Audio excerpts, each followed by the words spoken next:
খেলি আমরা ফার্স্ট রাউন্ডটা।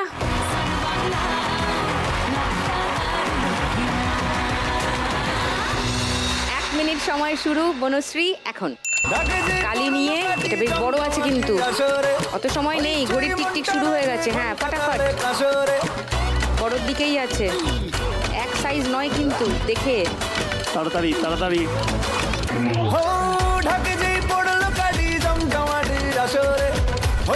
500, 200, 100, 50, 20, না সব 500 নয় কিন্তু, সবকটা স্ট্যাম্প ব্যবহার করতে হবে।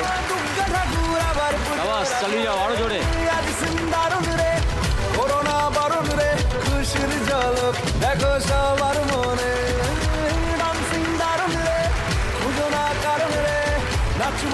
এই সব 500 সাইজ দেখে মারো, এটা ছোটর দিকে বড়, এটা তো ছোটর দিকেই আছে। Time up. ও সময় শেষ। 1830 বনশ্রী স্কোর ফার্স্ট রাউন্ড। দীপার পুজোর তো অনেক গল্প শুনলাম। মার্কনি, দক্ষিণপল্লী, দুর্গাপুর, পুজোর থিম কি এবার? থিম হচ্ছে স্যাংচুয়ারি অফ ট্রুথ, যেটা হচ্ছে থাইল্যান্ডের কাঠের মিউজিয়াম। আচ্ছা, অ্যাকচুয়ালি মার্কনির প্রত্যেক বছরই একটা উদ্দেশ্য থাকে ভারতীয় সভ্যতার সঙ্গে পাশ্চাত্যের সভ্যতার একটা মেলবন্ধন। হয়তো অনেকে তো বাইরে যেতে পারে না, বিদেশে যেতে পারে না, কিন্তু এমন অনেক দর্শনীয় স্থান রয়েছে যেগুলো চোখের সামনে দেখলে তাদের অনেকেরই ভালো লাগে।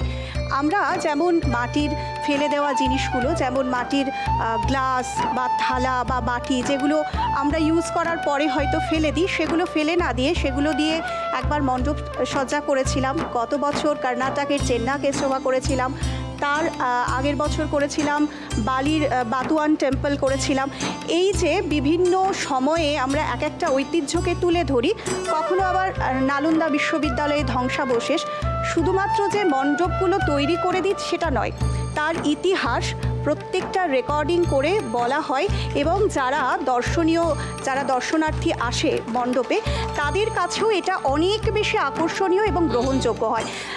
বর্তমান যারা ছোট প্রজন্ম এত কিছু হয়তো জানে না, কিন্তু যখন তারা শোনে কানের সামনে কুমোর পাড়ার গরুর গাড়ি বোঝাই করা কলসি হাড়ি, আর তার সামনে দেখছে যে ঠিক একটা গরুর গাড়ির মধ্যে মায়ের একটা মণ্ডপ সজ্জা, একটা অনবদ্য থিম। মানে ওরা আনন্দ করতে করতে অনেক কিছু শিখে ফেলে। অনেক কিছু থাইল্যান্ড নিয়ে শিখবে। থাইল্যান্ড তো পাশ্চাত্য নয়, না পাশ্চাত্য নয়, এবং যেটা আমাদের কাছে আছে সেটা কাঠের, পরিবেশের ভারসাম্য, একদম পরিবেশ বান্ধব। এবং সবসময় আমরা চেষ্টা করি যে এত যে লক্ষাধিক দর্শনার্থীর ভিড় হয়। কত দর্শনার্থী হয়? লক্ষাধিক।